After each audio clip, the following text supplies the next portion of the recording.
بسم اللہ الرحمن الرحیم اللہم صلی علی سیدنا و مولانا محمد وعلی آلہ وصحبہ وبارک وسلم۔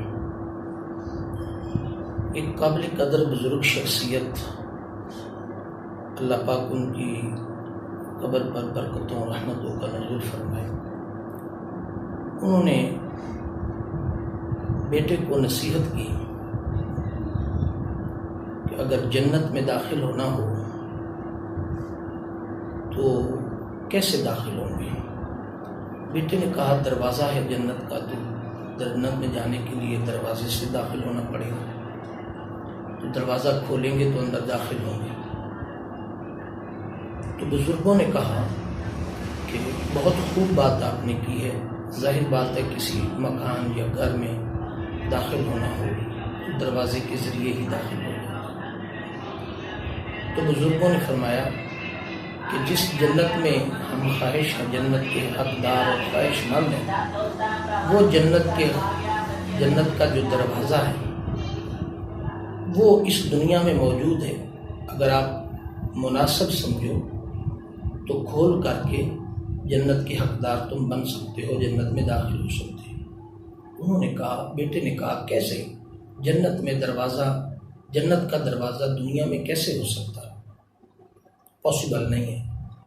اللہ کی جنت ہے، جنت مالا اعلیٰ پر ہے، تو یہ کیسے ہو سکتا ہے کہ دنیا میں جنت کا دروازہ ہے؟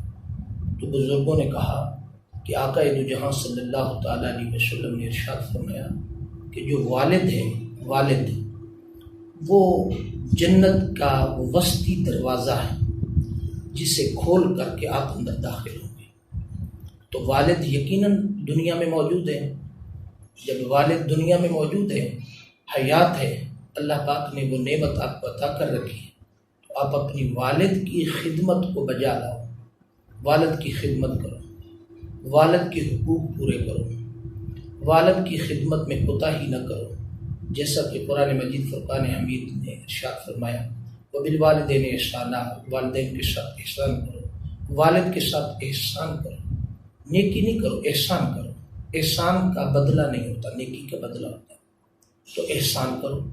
تو جب والد کے ساتھ احسان کرو گے، والد کی خدمت کرو گے، اس کے حقوق بجا لاؤ گے، اس کی طرف پشت کر کے نہیں چلو گے، اسی طرح خدمت کرو گے جس طرح اس نے آپ کے لیے دنیا میں آپ کو بڑا کرنے کے لیے، پالنے کے لیے آپ کی خدمت کی، اور بغیر کسی جزا کے، بغیر کسی فدیے کے، بغیر کسی لالچ کے انہوں نے یہ ساری سربستی آپ کا خیال رکھا، دھوپ سے بچایا، چھاؤں کا اہتمام کیا، رزق کا اہتمام کیا، روٹی کما کے لا کے دیتے، مشکلات اٹھائیں، پریشانیاں اٹھائیں، یہ ساری باتیں کی۔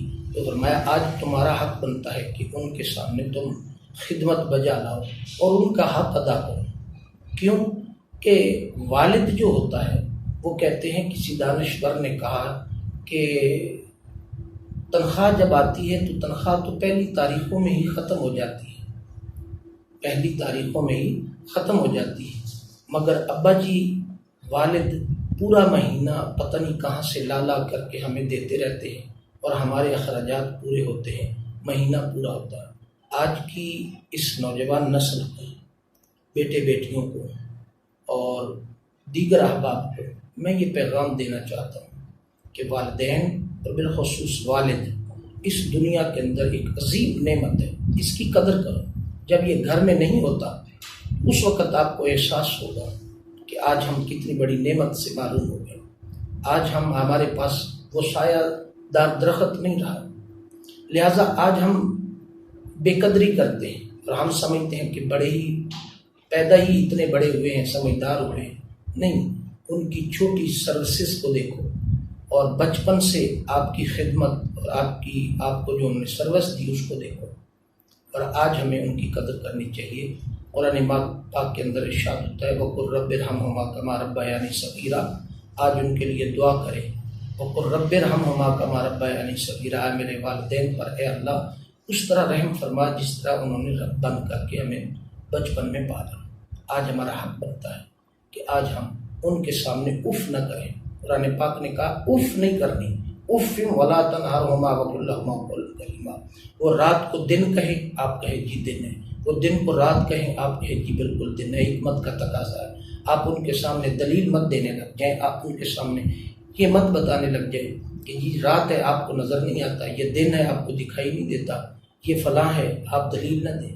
وہ ان پڑھ ہیں، وہ جاہل ہیں، وہ کچھ بھی ہیں، مگر وہ جنت کا دروازہ ہے. میرے نوجوانوں یہ بات آپ کو سمجھنی پڑے گی.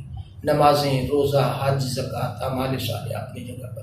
آقا دو جہاں صلی اللہ تعالیٰ علیہ وسلم نے ارشاد فرمایا کہ جو شخص صبح فجر کی نماز ادا کرنے کے بعد اپنے ماں باپ اور والد اور والدہ کے دونوں آنکھوں کے یہ درمیان والی جگہ جو ماتھا ہے اس کو آ کر چومتا ہے، بوسہ دیتا ہے، محبت کا اظہار کرتا ہے، تو اسے ایک مقبول حج اور ایک مقبول عمرے کا ثواب ملتا ہے. تو دیکھیں ہم 12، 13، 15 لاکھ روپیہ، 20 لاکھ روپیہ لگا کر حج پر جاتے ہیں، ضمانت کوئی نہیں ہے کہ وہ قبول ہوا یا نہیں ہوا. اللہ کی مرضی ہے، قبول کر لے تو مرضی، نہ کرے تو مرضی. مگر یہاں میرے آقا علیہ السلام نے ضمانت ارشاد فرمائی، فرمایا کہ مقبول حج اور مقبول عمرے کا ثواب ملے گا. ہم جو گھر میں حج پڑا ہے، جو گھر میں بزرگ پڑے ہیں، گھر میں جو والد ہے، گھر میں جو والدہ ہے، اس کی ہم قدر نہیں کرتے اور اس کی ہم قدر کا اہتمام نہیں کرتے. باہر نمازی، حاجی سب کچھ ہیں تو کیا فائدہ اس عمل کا. لہٰذا اللہ کی وحدانیت، رسول اللہ صلی اللہ تعالیٰ علیہ وسلم اور نماز کے معنی بعد حقوق العباد میں جو سب سے بڑی اہم بات کہی گئی ہے وہ والد اور والدہ کی، والدہ کے حقوق کی بات کہی گئی ہے. لہٰذا دنیا کے اندر اس دروازے کو اپنا بنا سکتے ہیں اور اس دروازے سے داخل ہو کر آپ جنت کے حقدار بننا چاہتے ہیں تو وہ جو دنیا کے اندر جنت کا جو دروازہ ہے، وسطی دروازہ جسے آقا علیہ السلام نے فرمایا ہے، وہ والد ہے. آج اپنے والد کی قدر کریں، آج اپنے والد کے احسانات کا بدلہ دیں انہیں. آج اپنے والد کے قدموں میں بیٹھا کریں، رات کو ان کو دبا کے سوئیں، ان کی خدمت کریں، ان سے پوچھیں، ان کے پاس وقت دیں. آج ہمارے پاس وقت نہیں، ہم سوشل میڈیا پر پوری جہان سے جڑے ہوئے ہیں مگر اپنے والدین کے ساتھ نہیں ہیں. والد کے پاس بیٹھنے کے لیے، باتیں کرنے کے لیے ہمارے پاس وقت نہیں ہے. ہم جب ان کو ادویات کی بھی ضرورت ہے مگر اتنی نہیں جتنی ہماری ضرورت ہے. ہم سب سے بڑی دوائی ہے ان کی، ہم سب سے بڑی میڈیسن ہے ان کی. ہم جا کر کے ان کے پاس بیٹھیں، گھنٹہ 2 گھنٹے گپے لگائیں ان کے ساتھ باتیں کریں، ان کے ساتھ کچھ باتیں شیئر کریں، ان کے دل کو ہلکا کریں، ان کو خوشیاں دیں. یہ سب سے بڑی دوائی ہے ان کی. آج ہم نے ان کو تنہا کر دیا، آج ہم نے ان کو بند کمروں میں بٹھا دیا اور اپنے کاموں میں مصروف ہیں. تو ان کو بند کمروں میں تنہا کر کے ہم دنیا کو اکٹھا نہیں کر سکتے. یاد رکھے ایک دن آئے گا، اب اگر ہم اپنے والد کو اور تنہا کر دیں گے، والدین کو تنہا کر دیں گے تو ہم دنیا میں بھی تنہا ہو جائیں گے. آج ارد گرد کے حالات کو دیکھیں تو ہم تنہا ہیں. اس کا بنیادی وجہ، بنیادی سبب اپنے والدین سے دوری ہے. لہٰذا جنت کا جو دروازہ ہے وہ دنیا کے اندر آپ کے پاس موجود ہے. اگر آپ نے اس دروازے کو کھولنے کا اہتمام نہ کیا تو یہ بدبختی ہوگی، یہ بدقسمتی ہوگی. لہٰذا اس دنیا کے اندر جو والدین کی نعمت ہمارے پاس موجود ہے اس کی قدر کریں، والد کی قدر کریں. جن کے حیات ہیں ان کی خدمت بجا لائیں، ان کے سامنے ادب سے ہاتھ باندھ کے کھڑے ہوں، ان کے پیچھے چلیں، ان کے آگے نہ چلیں، ان کی طرف کمر بھی نہ کریں. شریعت نے یہاں تک بھی منع کیا. لہٰذا جن کے بزرگ والدین دنیا سے رخصت ہو گئے ان کی قبروں پر جا کر ان کے لیے فاتحہ کا اہتمام کریں. ہر روز نماز کے ساتھ فاتحہ کا اہتمام کریں تاکہ ان کے ساتھ ایک ربط جڑا رہے. اللہ رب العزت کی بارگاہ میں دعا ہے کہ اللہ پاک ہمیں اپنے والدین کی خدمت کی توفیق عطا فرمائے.